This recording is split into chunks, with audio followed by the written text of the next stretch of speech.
নগরীর শাহবাগ মোড়ের বকুলতলায় শুক্রবার দুপুরে চোখে পড়ল এক ভিন্নধর্মী দৃশ্য। বিভিন্ন ধরনের দেশীয় পণ্যের সমাহার নিয়ে রোড ডিভাইডারের মাঝে বসেছেন কয়েকজন উদ্যোক্তা। প্রতি শুক্রবার তারা এখানে বসেন দেশি চালের হাট নিয়ে। দাদা নানা আমলের যে খাবারের স্বাদটা ছিল, সেই স্বাদ বিষমুক্ত এবং ন্যাচারাল, পাশাপাশি সেই ঐতিহ্যের ছোঁয়া। শুধু যে বিষমুক্ত খাবার সেই স্বাদ তা না, সেই যে পারিবারিক বন্ধন, ঐতিহ্য, আন্তরিকতা, মাটির ছোঁয়া, এটাকে থিম করে হচ্ছে আমার এই নামটা দেওয়া, স্বপ্ন ছোঁয়া গ্রামের খাবার। তাদের পণ্য কৌতূহল নিয়ে দেখছেন অনেকে, কেউ কেউ কিনেও নিয়ে যাচ্ছেন। আমি ওনাদের কাছ থেকে কিছু চাল কিনলাম। এটা হলো কি ফুল ফাইবার চাল। এই চালটা খেলে আমাদের দেশের মানুষের অধিকাংশ রোগ শোক অনেক অংশে কমে যাবে, এবং আমি আমার মা আমাদের যতটুকু চাল লাগে আমরা ওনাদের থেকেই নেই। খাঁটি ঘি থেকে শুরু করে আমি সরিষার তেলও নিলাম, আর সেই সাথে ওনাদের এখান থেকে আমি মাসকলার ডাল নিলাম, যেটা খুবই হাই ইন প্রোটিন, বিষমুক্ত, এবং অ্যাজ মাচ অ্যাজ পসিবল আমরা অর্গানিক খাবার খেয়ে যদি থাকি আমাদের হসপিটাল বিল অধিকাংশ কমে যাবে। দেশি চালের হাটের পাশাপাশি নাফিজুর রহমান তার পণ্য বিক্রি করেন অনলাইনেও।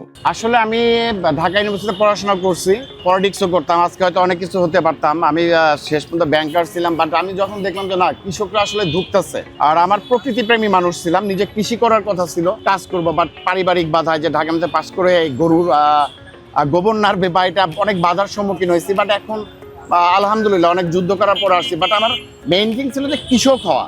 যমুনার চরকে প্রায়োরিটি, যেমন যে মাসকালের ডাল দেখতেছেন যমুনার চর, যে টাউন দেখতেছেন এটাও চরের, আরও অনেক পণ্য আনি, যেমন যে তিল, কৃষি তেল আছে, বাদামের তেল আছে, সবগুলাই কিন্তু যমুনার চর। মানে আমি ফার্স্ট প্রায়োরিটি দিয়ে হচ্ছে যমুনার চরের যে পণ্য, এগুলাকে সিগনেচার পণ্য।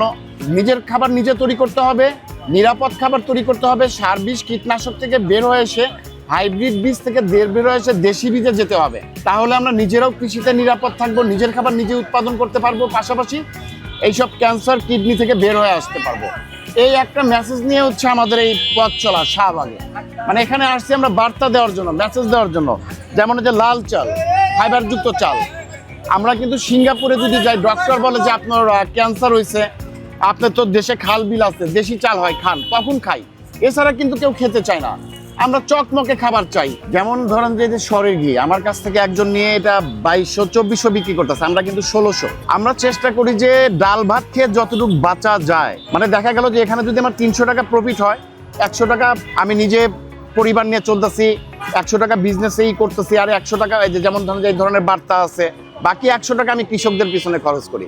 বিষমুক্ত নিরাপদ খাবার আন্দোলনের বার্তা সবার মাঝে ছড়িয়ে দিতে ব্যাংকের চাকুরি ছেড়ে নাফিজ বেছে নিয়েছেন যমুনার চরের মাটি।